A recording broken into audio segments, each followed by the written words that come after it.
Оштетениот опозиционера денес председател на владата како сведок во судница побара кривична одговорност за масовното прислушување.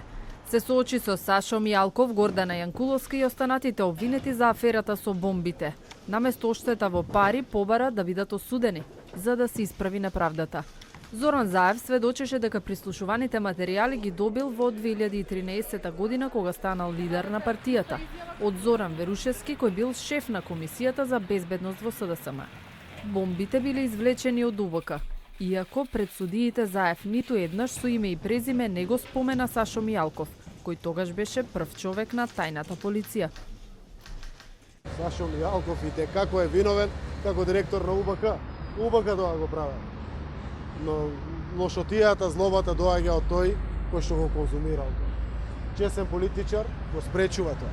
Ако увиди, го пријавува тоа, а не да го конзумира, па да ги слуша и новинарите, а и опонентот. Јасна е веригата. Конзумент конечно бил Никола Груевски, заради тоа што тоа го видов како што и сведочев денеска од анализите, синтезите кои што се правеле за негова конзумација.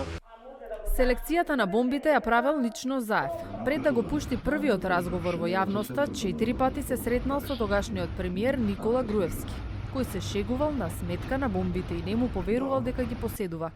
Се присети и дека ги слушал во кованјето планови и Груевски и Ахмети, со кого сега е во владина коалиција и за кој сега вели дека му верува во пресрет на парламентарните избори. Со господинот Али Ахмети, односно со ДУИ, преку господинот Али Ахмети имаме создадена коалиција на основа на програма. Се додека почитуваме таа програма и вредностите кои што произлегуваат од таа програма. Довербата постои и ќе обстои. И немам дилема.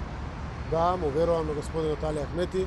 Најприслушуван бил поранешниот лидер на СДСМ Бранко Црвенковски, па Заев, новинарите, бизнисмени, но и функционери од тогашната власт.